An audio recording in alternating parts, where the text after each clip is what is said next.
കാട്ടാന ഉൾപ്പെടെയുള്ള വന്യമൃഗങ്ങളെ തടയാൻ കഴിയുന്ന ഇന്തോനേഷ്യൻ മുൾച്ചെടിയാണ് സലാക്ക്. കേരളത്തിലും സലാക്ക് വളരുന്നു. മുള്ളുകൾ ഉള്ളതിനാൽ അരമീറ്റർ ഇടവിട്ട് രണ്ടുവരിയായി വനാതിർത്തിയിലും മറ്റും നട്ടുവളർത്തിയാൽ വന്യമൃഗങ്ങൾ ജനവാസ കേന്ദ്രങ്ങളിലേക്ക് എത്തുന്നത് പ്രതിരോധിക്കാൻ കഴിയും.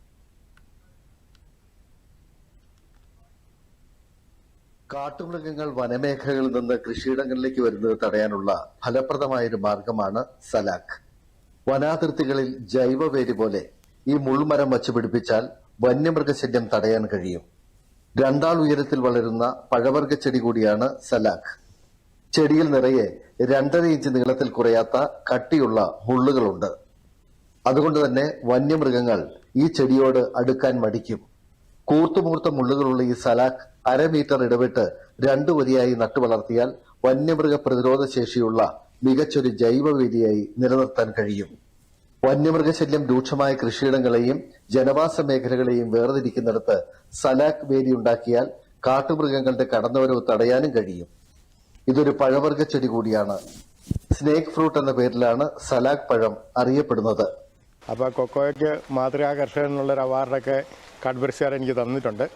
അതോടൊപ്പം തന്നെ എൻ്റെ പുരയെടുത്തി വരികയും അവരൊരു വിദേശ ഇനം പഴച്ചെടിയാണെന്നും പറഞ്ഞ് ഒരു 5-6 തൈ എനിക്ക് സലാക്കിൻ്റെ തന്നു. അത് നട്ട് 3-ാം വർഷം പൂവിട്ടു. ഇതിപ്പോൾ 5-ാം വർഷത്തോട്ട് കടന്നിരിക്കുന്നു. ഇതിന് നല്ല കൂർത്ത മുള്ളുകളാണ്. ഇത് കൊണ്ട നീര് വെക്കും. ചെറിയ തോതിലുള്ള കട്ടുണ്ട്. അതുകൊണ്ടാണ് ഞാൻ അകലെ കൊണ്ടുവന്ന് കൃഷി ചെയ്തത്. പഴത്തിന്റെ പുറന്തൊലി പാമ്പിന്റെ ചെതുമ്പൽ പോലെയാണ്. അതുകൊണ്ടാണ് ഇതിന് സ്നേക്ക് ഫ്രൂട്ട് എന്ന പേരുണ്ടായത്. പഴത്തിന് കൈതച്ചക്കയുടെ സമാനമായ സ്വാദും നേരിയ പുളിയുമുണ്ടാകും. പഴത്തിന്റെ വിളവെടുപ്പും ശ്രദ്ധയോടെ വേണം. മുള്ളുകൾക്കിടയിൽ നിന്ന് കായ്കൾ അടർത്തിയെടുക്കണം.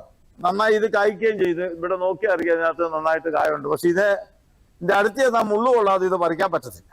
ഒരു ആന പോലും കടന്നു പോയി അടുപ്പിച്ചടുപ്പിച്ച് 2 ലൈനായിട്ട് ഇത് വെച്ചാൽ ഇത് ഒരു ലൈനല്ലേ ഉള്ളൂ. ഒരു 2 ലൈനായിട്ട് ഇത് വെച്ചിട്ടുണ്ടെങ്കിലോ ആനയോ പന്നിയോ അങ്ങനെ കാട്ടുമൃഗങ്ങളുടെ ഒന്നും ശല്യം ഉണ്ടാവില്ല. ഇതും പ്രയോഗിക്കാവുന്ന ഒരു കാര്യമുണ്ട്. ഒരാളും കടന്നു പോകില്ല. കണ്ടില്ല, ഇപ്പൊ ഒരു പണിക്കാർ പോലും തോട്ടി അരുവിക്കാണ് നമ്മൾ ഇതിന്റെ ഈ സൈഡെല്ലാം വലിച്ച് കണ്ടിച്ച് കളയുന്നത്. നേരിയ പുറന്തോടിനകത്താണ് മധുരവും മാംസളവുമായ ഭാഗമുള്ളത്. ഉയർന്ന തോതിൽ പെക്റ്റിൻ, പൊട്ടാസ്യം എന്നിവ പഴത്തിൽ അടങ്ങിയിരിക്കുന്നു. തലച്ചോറിലെ വൈജ്ഞാനിക പ്രവർത്തനങ്ങൾ മെച്ചപ്പെടുത്താനുള്ള പഴത്തിന്റെ കഴിവ് മൂലം ഓർമ്മപ്പഴമെന്നും സലാക്ക് അറിയപ്പെടാറുണ്ട്. സിബറ്റൻ ഗ്രാമങ്ങളാണ് സലാക്ക് പഴങ്ങളുടെ വിളനിലം. സമുദ്രനിരപ്പിൽ നിന്ന് 800 മുതൽ 1000 അടി വരെ ഉയരത്തിലുള്ള സ്ഥലങ്ങളിലാണ് സലാക്ക് വിളയാറുള്ളത്. മനുഷ്യ വന്യജീവി സംഘർഷം വർദ്ധിക്കുന്ന ഈ കാലഘട്ടത്തിൽ മുള്ളുകൾ കൊണ്ട് പൊതിഞ്ഞ ഈ പഴച്ചെടിയുടെ പ്രാധാന്യം വർദ്ധിക്കുകയാണ്. കൂർത്ത മുള്ളുകളാണ് ഈ സലാക്കിനുള്ളത്. 5 വർഷമായ സലാക്ക് ചെടിയാണിത്.